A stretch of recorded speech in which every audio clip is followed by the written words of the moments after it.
Fala galera, como vocês estão? Tranquilos? No vídeo de hoje eu vou estar trazendo aí mais um 2 em 1 aí do Guilherme Analisa, mais um 2 em 1 aí da playlist de mitologia, onde nós estamos aprendendo mais sobre mitologia grega.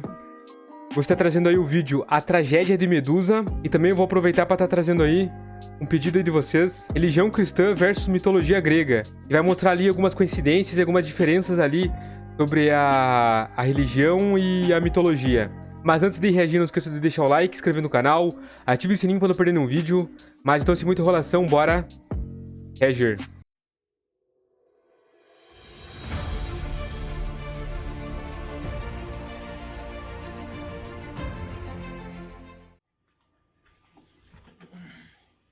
No Mitologia de hoje, eu vou falar de Poseidon, Atena e, obviamente, a vítima da história, Medusa. Pobre da Medusa, foi só a vítima. Será que Medusa era uma das mulheres de Poseidon? Eu sei quem que é a Medusa. Transforma os homens em pedra, mas não sei da história dela.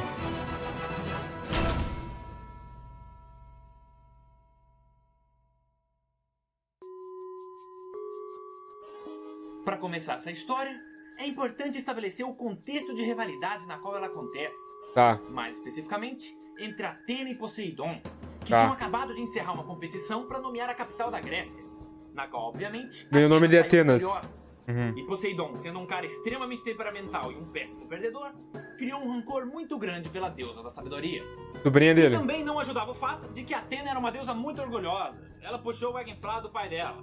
Então, ela adorava se vangloriar dos templos que foram construídos em sua homenagem e todos os seguidores devotos que ela conseguiu após sua vitória. Especialmente, um grupo de mulheres que dedicaram suas vidas a reverenciar e idolatrar a sua imagem. Sendo que todas elas fizeram um voto de castidade como prova de sua lealdade a Atena. Aí que vai dar merda. Conhecida como a deusa virgem. E essas devotas ficaram conhecidas como as sacerdotisas de Atena. Com isso, Tá. a gente chega na história principal. Porque uma dessas sacerdotisas era uma moça estonteantemente bonita chamada Medusa.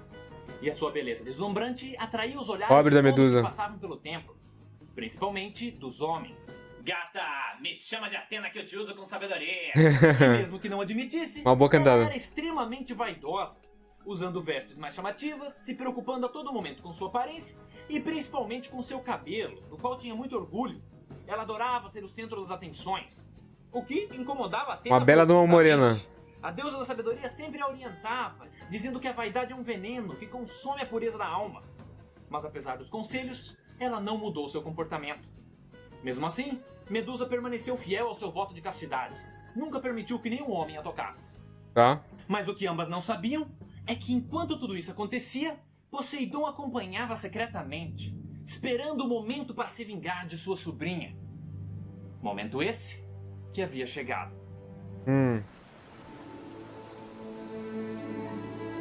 De onde é que ele tira esses videozinhos aí? Muito maneiro.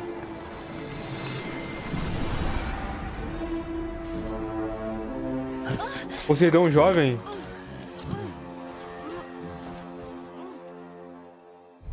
Poseidon sufocou seus gritos e a tomou ali mesmo no templo de Atena, pois ele sabia que isso Aí é iria pior deixar ainda. a deusa da sabedoria ainda mais enfurecida. Sim. Após esse acontecimento, Atena ficou puta. não demorou muito para que rumores começassem a se espalhar, sendo que a maioria das pessoas colocou a culpa em Medusa, dizendo que ela queria que isso acontecesse, que tirou prazer desse ato. Mas apesar de tudo, a fé da sacerdotisa não foi abalada.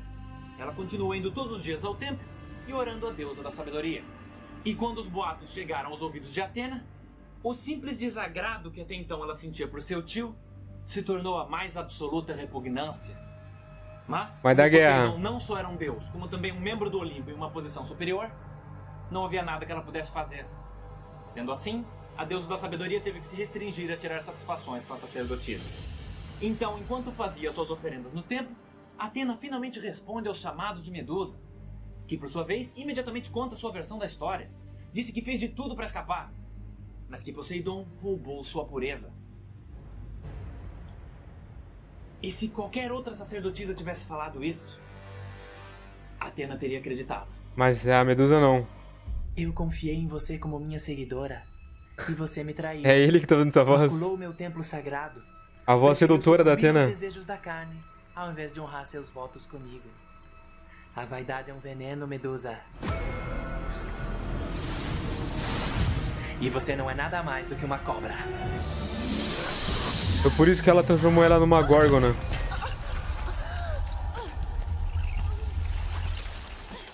Adorava ser o centro das atenções, não é? Pois agora Ela não era todos que olharem verde? pra você se tornarão pedra. Caralho.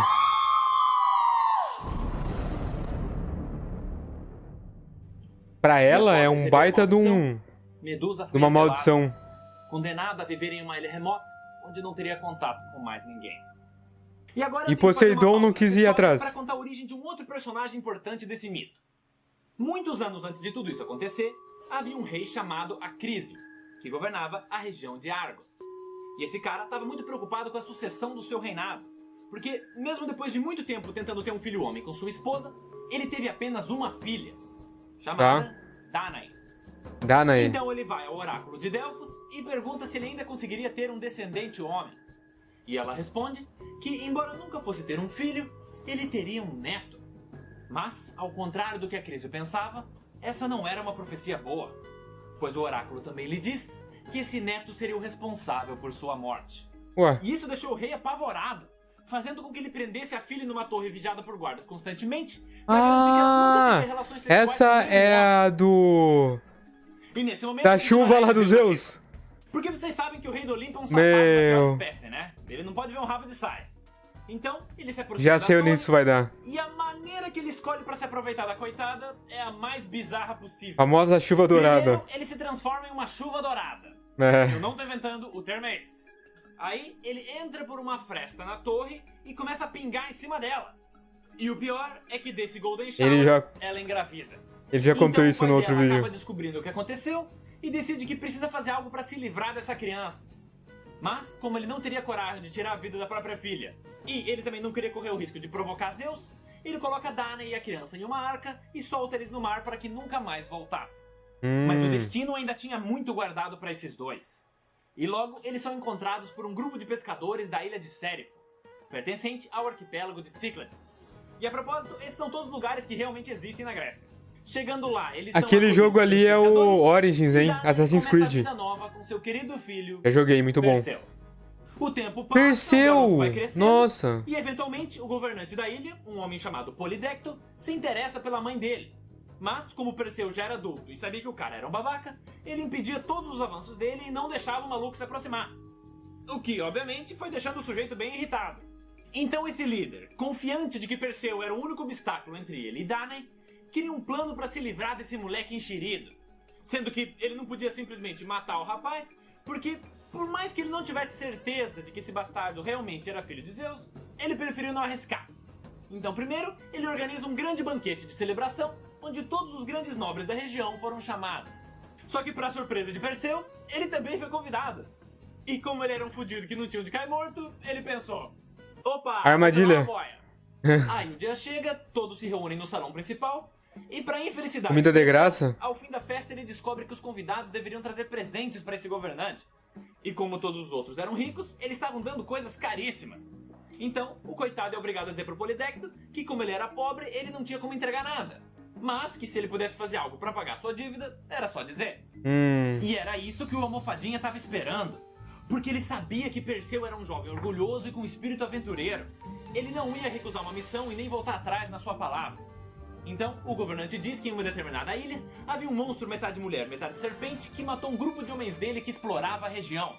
E que a sua missão seria Lá vai dar uma merda, ele vai ter criatura. que matar a Medusa. Aí nosso herói aceita o compromisso sem pestanejar e com um mapa em mãos pega um barco emprestado de um amigo e parte em direção ao seu objetivo. Mas o que Polidecto não lhe disse é que desde que foi encontrada há alguns meses, muitos soldados e aventureiros já haviam tentado derrotar a criatura. E todos tinham O destino morrido. de todos eles foi o mesmo: petrificados para sempre. Pior que a morte. E agora a gente tem que fazer uma pausa nessa história também para falar de mais uma trama importante. Qual? Em um reino próximo dali, vivia uma princesa chamada Andrômeda, cujo nome deu origem a uma galáxia e a um cavaleiro afeminado.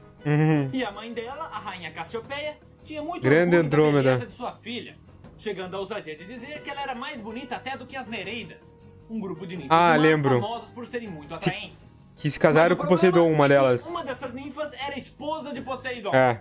E como vocês sabem, espírito esportivo não é uma das características dele. Então, ele ficou ofendidíssimo e exigiu que o rei sacrificasse sua filha para Cetus, um gigantesco monstro marinho. Aí, a princípio, os pais dela se negaram a fazer um absurdo desse. Mas quando o deus dos mares disse que se isso não fosse feito, o monstro iria destruir o reino inteiro, os dois relutantemente aceitaram. Com isso, a pobre Andrômeda foi acorrentada a uma rocha em frente ao mar e obrigada a esperar o seu triste destino. Mas agora voltando à história principal. Perseu vai salvar ela também. Até a ilha onde se encontrava a criatura, Perseu recebe uma mensagem divina.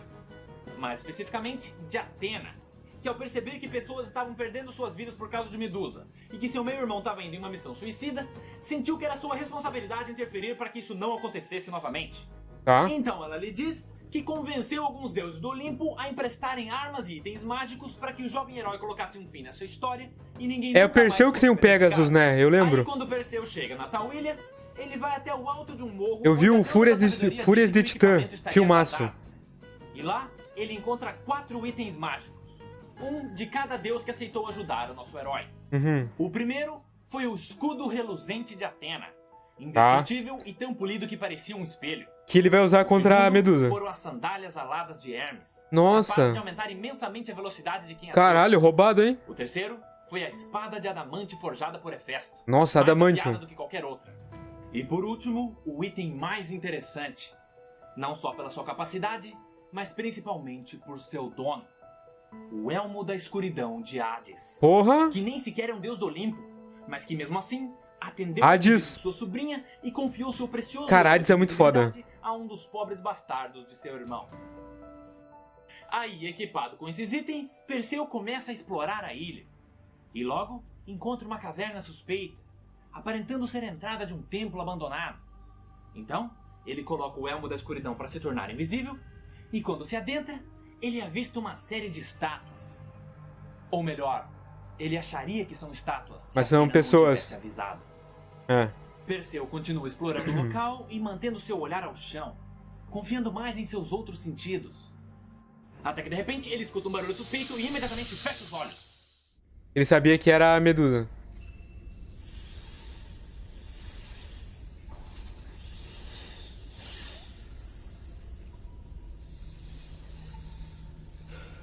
Que barulhinho, hein? O herói se mantém imóvel e em silêncio, acompanhando os movimentos da criatura a cada som emitido, esperando que ela se afastasse. E quando isso acontece, Perseu lentamente retira o Elmo da Escuridão, olha o reflexo de Medusa Fúrias no de escudo Titã. de Atena, aciona as sandálias de Hermes e com a espada de Hefesto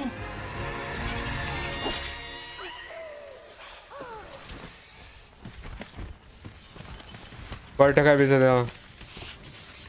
Ainda com os olhos fechados, o jovem vai tateando até encontrar a cabeça decepada. E nisso, percebe que as cobras ainda se moviam, indicando que Então ele algo podia usar a continuava cabeça. na criatura. Aí ele coloca num saco, fecha, volta pro barco e começa sua triunfante viagem de retorno. Mas o que ele não sabia é que durante sua ausência, Polidecto tentou se aproximar de Danae. A mãe dele. Para surpresa dele, ela recusou. E sendo um riquinho mimado que não sabe lidar com rejeição, ele sequestra a coitada e a mantém aprisionada em seu palácio. Enquanto isso, em uma de suas Isso vai dar merda. viagem de volta à ilha de Sérifo, Perseu conversa com alguns habitantes do reino pelo qual ele passava. E lá, ele escuta a notícia de que um monstro marinho estava a caminho, e que a princesa seria sacrificada para aplacar a fúria dos deuses. A Andrômeda. Nosso herói fica chocado e vai até o local para tentar conhecer a tal donzela. Alguns guardas vigiavam para que ninguém a libertasse, mas eles permitiram que Perseu conversasse com ela. Aí a garota acorrentada conta com mais detalhes a injustiça que aconteceu, ele se compadece, e com um plano em mente, ele decide esperar Vai usar a aparição cabeça do pra monstro. derrotar o monstro da Medusa, certeza. Seu desejo é atendido.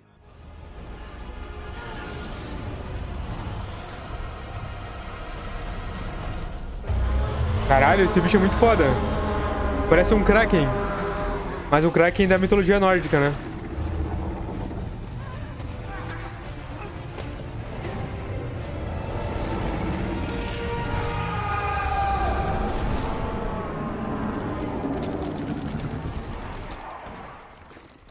Essa cena é maneira e tudo, mas ela me obriga a citar a coisa que mais me incomodou nesse filme. Como eu disse anteriormente, o monstro se chama Cetus. Mas, por algum motivo, eles resolveram usar o nome de outra criatura. Release the Kraken. É, E o o maior Kraken. problema não é eles usarem o nome de outra criatura marinha. É o fato de que Kraken é mitologia nórdica. Os caras podiam Pois citar é. pelo menos a mitologia. Voltando à história. Na sequência, Por isso que eu Perseu pensava liberta que Dora Kraken era da e mitologia ela, grega. traumatizado por ter sido colocado a sacrifício, e ainda mais por culpa da arrogância da própria mãe, diz que gostaria de ir embora junto com ele. E o herói fica feliz em levá-la consigo. Então, os dois partem na viagem e, conforme vão se conhecendo melhor, acabam se apaixonando. Assim que chega em Sérifo, Perseu vai para casa encontrar sua mãe. E é nesse momento que os pescadores da região lhe contam o que aconteceu. O que imediatamente deixa o cara putaço. Uhum. Então, ele diz pra sua amada esperar ali e vai em direção ao palácio. Aí, já que ele estava voltando de uma missão dada pelo próprio governante, os guardas deixam ele entrar. Então, ele para na frente do Polidecto na sala real e, ainda rodeado pelos guardas, diz que matou a Medusa e que exigia que sua mãe fosse libertada imediatamente. Aí o líder, chocado por Perseu ter voltado vivo, exige ver a prova de sua missão cumprida. E daí vai transformar o cara em nosso herói pedra. diz que a cabeça está dentro da sacola, mas que ele não podia mostrar porque, mesmo morta, ela ainda era muito perigosa. Nisso, o Polidecto, que estava só procurando uma desculpa para se livrar de uma vez por todas desse moleque enxerido, acusa o jovem herói de estar mentindo para a realeza e ordena que seus guardas o prendam para que ele seja executado.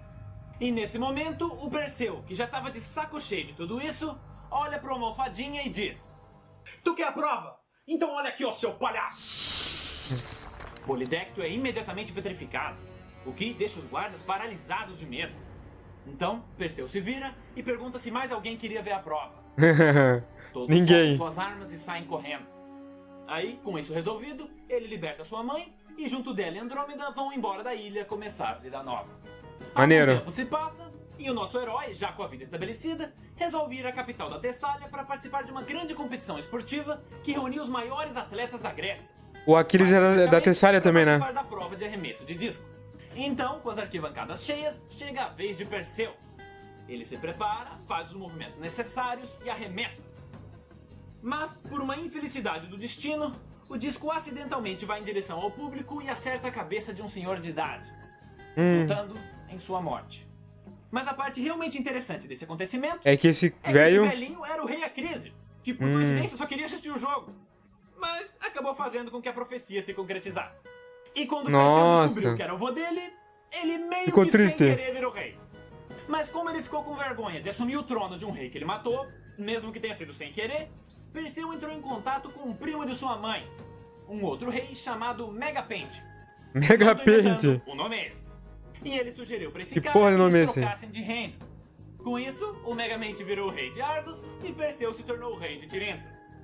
Outro nome ridículo. Quirinto. E agora que Ah, a gente mas é mais concluiu legal. a história dele, tá na hora de voltar a falar dos deuses. Tá. Porque após a morte de Medusa, Poseidon vai ao encontro de Atena e, na maior cara de pau do mundo, fala toda a verdade sobre o que ele fez com a sacerdotisa. O que imediatamente deixa a deusa da sabedoria desesperada e em prantos E com raiva. por tudo que ela fez com a sacerdotisa. Então, alguns momentos se passam e, entre suas lágrimas, ela olha para o seu tio sentado à sua frente e pergunta: por quê? Poseidon dá um sorriso Fala que era e divertido. responde: Ele é "Você sabe mau. o que separa um Ele é símbolo mau e de cruel." Justiça e integridade como você de um ser caótico como eu?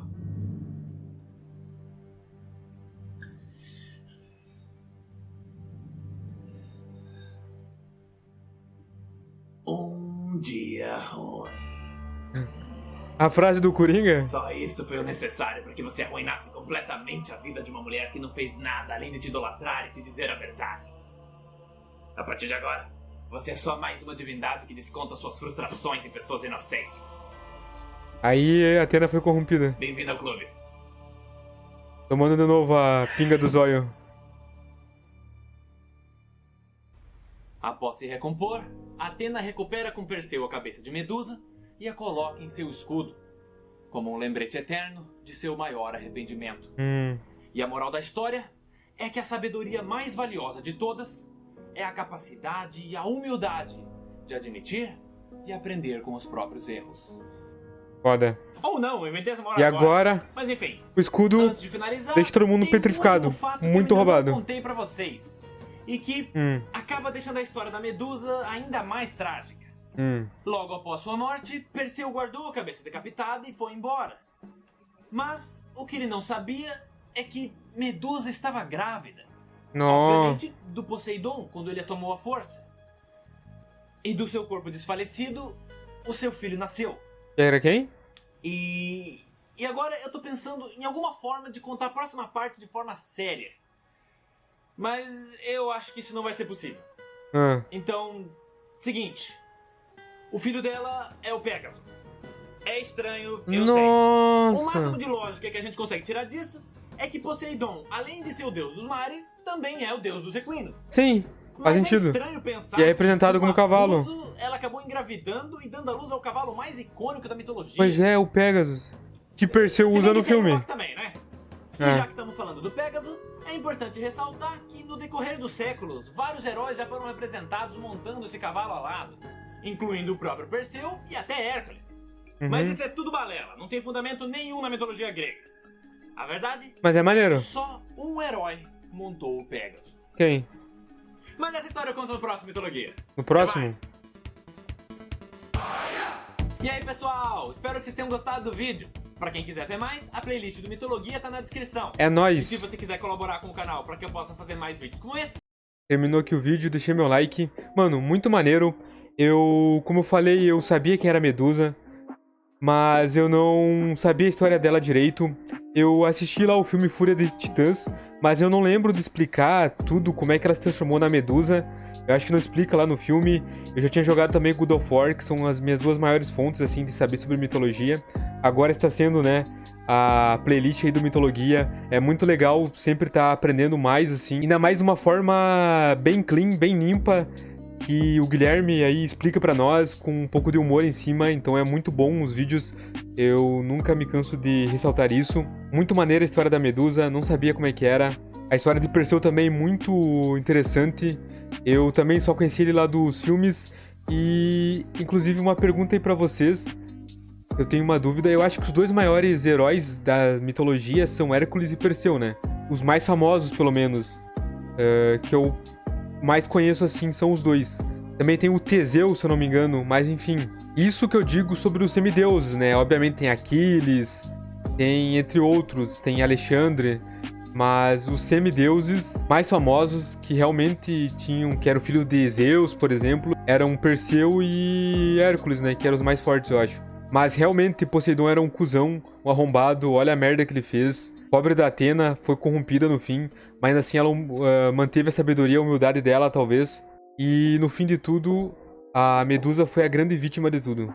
Mas bora pro próximo, sem muita enrolação. Que agora é religião cristã versus mitologia grega, então, bora lá. a primeira coisa que eu quero dizer é que eu não tenho nada contra a religião cristã e nem contra nenhuma religião. Uhum. Muito pelo contrário. É bom deixar claro, né? As pessoas Nem eu. mais bondosas que eu já conheci são cristãs. Então, o objetivo desse vídeo é simplesmente mostrar as grandes similaridades entre cada história. É verdade. Só isso. É bom deixar Pra claro. começar, é importante Sempre. dizer que as principais obras da mitologia grega foram escritas por Homero Aliada, e Odisseia. Hesíodo, quase 1000 anos antes de Cristo. Tá. E mesmo os outros que surgiram na sequência também vieram antes. Uhum. Então, depois de analisar as principais histórias de cada vertente, é fácil notar as grandes semelhanças entre os acontecimentos. E se é pra começar do começo, nada melhor do que falar de Eva e Pandora. São a mesma semelhança. A história delas diz praticamente a mesma coisa.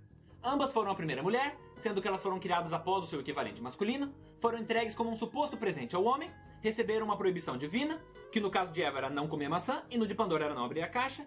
Ambas foram instigadas por uma entidade maligna, a serpente e Hera. As duas sucumbiram à tentação de desobedecer Era maligna, a ordem então. da entidade superior, e esse ato trouxe consequências terríveis à humanidade, Uhum. que foi perder o paraíso e libertar os males do mundo, respectivamente. O que na sua essência significa a mesma coisa.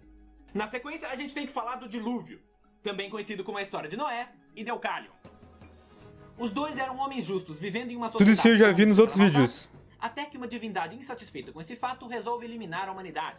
Uhum. E para isso, envia uma forte tempestade causando um dilúvio. Porém, tanto Noé quanto Deucalion foram avisados divinamente da calamidade que se aproximava, e seguindo o conselho divino, construíram uma arca para salvar suas famílias. Tá. Que, por sua vez, foram responsáveis por repovoar a Terra. Novamente, similaridades gritantes. E agora a gente vai ver as semelhanças entre os homens mais fortes de cada história: Sansão e Hércules. Ambos nasceram de uma mulher humana. Hércules com era mais forte, né? divindade, eram conhecidos por ter uma força sobrenatural, em determinado momento mataram um perigoso leão com as próprias mãos, derrotaram em combate muitos homens mal intencionados, um ato de fúria incontrolável resultou na morte de sua primeira mulher, ao serem ludibriados por suas esposas... Eu tinha que ver a história de Hércules, eu não vi ainda. Dalila convenceu Sansão Deve ter um a vídeo casar dele seu disso, segredo, né? E enquanto ele dormia, cortou seu cabelo, fazendo ele perder sua força. E na outra Tô ligado. história, Dejanira convenceu Hércules a vestir uma túnica sem ele saber que estava manchada com o sangue tóxico da Hidra de Lerna, o deixando completamente Nossa. debilitado. E Foi no assim que final, Hércules morre? ambos optaram por tirar a própria vida. E agora tem uma Ou perdeu a parte da história força. de Sansão que não tem muito a ver com esse tópico, mas eu faço questão de contar porque é a minha parte favorita. Sansão queria se vingar dos filisteus destruindo as plantações deles. E a maneira que ele escolheu para fazer isso foi a seguinte. E foi Sansão. Capturou 300 raposas e as amarrou aos pares pela cauda. 300 Depois, raposas. prendeu uma tocha em cada par de caudas, acendeu as tochas e soltou as raposas no meio das plantações dos filisteus.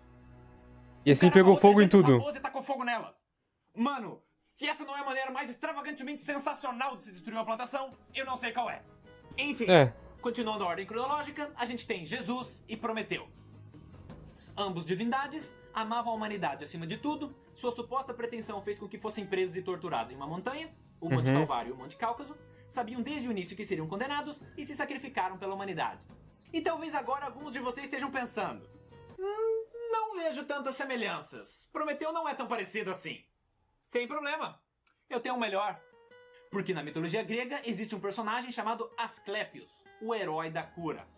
Os dois nasceram de uma mulher humana com a intervenção de uma divindade, ficaram conhecidos por curar os doentes e aleijados por onde passavam, profetizavam acontecimentos e aconselhavam os amargurados, eram amados pelo povo, porém odiados por alguns líderes influentes, eram capazes de reviver os mortos, foram assassinados por decorrência dos milagres que faziam, e no fim ressuscitaram e ascenderam ao mundo divino. No caso, o céu e o Esse é mais parecido. E fora esses paralelos entre os personagens, também tem alguns outros entre as situações. Por exemplo, em uma determinada história da mitologia grega, Zeus e Hermes se disfarçam de pedintes e vão a uma cidade na região da Frígia testar a hospitalidade de seus habitantes. Porém, todos recusam ajuda. O único lugar onde eles foram aceitos foi na moradia de um homem chamado Filemon. E essa história ficou conhecida como o mito da hospitalidade. Enquanto isso, na Bíblia, Paulo e Barnabé viajam a uma determinada cidade para divulgar a palavra de Jesus. E chegando lá, em Atos dos Apóstolos, capítulo 14, versículo 12, é dito: E chamavam Júpiter a Barnabé e Mercúrio a Paulo, porque este era o que falava. Sendo que Júpiter é o nome romano de Zeus e Mercúrio é o nome romano de Hermes. Porque, pra quem não sabe, a mitologia romana deriva quase que totalmente da grega. Elas basicamente só têm nomes diferentes. Tanto que todos os planetas do sistema solar são esses deuses com os nomes romanos. Menos Urano, que já tá com o nome grego. Mas voltando ao assunto. Ele é o único que é Urano e A Bíblia Urano. conta que Paulo conversa com um amigo. E nessa história é mencionado que esse homem recebe com muita hospitalidade uma visita que normalmente não receberia isso. E a parte mais interessante é que o nome dele também era Filemon e ele também morava na Frígia. Tanto que Filemon Muita é um dos similaridade. livros da Bíblia. E tem alguns detalhes menores que também são válidos mencionar, como a semelhança de serem 12 deuses do Olimpo e 12 apóstolos de Jesus, e o fato de que na Gênese da mitologia grega é dito que no início dos tempos haviam gigantes, filhos de Gaia, a mãe terra. E em Gênesis capítulo 6, versículo 4, é dito que naquela época haviam gigantes na Terra. E agora, para encerrar, eu tenho que falar de uma última divindade grega chamada Eósforo. Esse eu não conheço. Mas vocês provavelmente conhecem ele pelo seu nome romano. Lúcifer. Eita porra. Ambos têm Lúcifer como um dos seus nomes, eram inicialmente conhecidos como o Portador da Luz e Estrela da Manhã, eram representados como tendo asas, se destacavam entre seus equivalentes, eram vaidosos e soberbos, por conta de suas atitudes caíram do céu, e isso causou um gigantesco mal à humanidade. E nesse caso, eu faço questão de ler alguns trechos diretamente da fonte sobre cada um deles. No livro 2 do poema épico de mitologia Metamorfoses, escrito por Ovídio, é dito: Lúcifer brilha mais que as outras estrelas. E também, eis que do oriente iluminado, a vígil aurora abre as portas purpúreas e os róseos átrios. Dispersam-se as estrelas, e com elas vai Lúcifer, a última a deixar o céu. E logo na sequência, ele fala que quando Lúcifer atingiu a Terra, o mundo se tingiu de vermelho, simbolizando o mal que ele causou.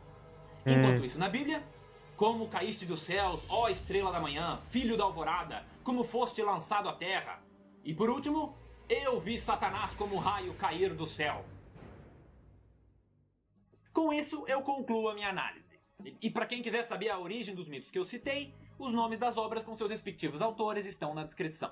E para encerrar, Beleza. eu quero dizer que eu tô ciente que existem outras mitologias que também têm essas semelhanças. A maioria Desse tem vídeo a é semelhança. comparar com a grega. Até a próxima. É nóis.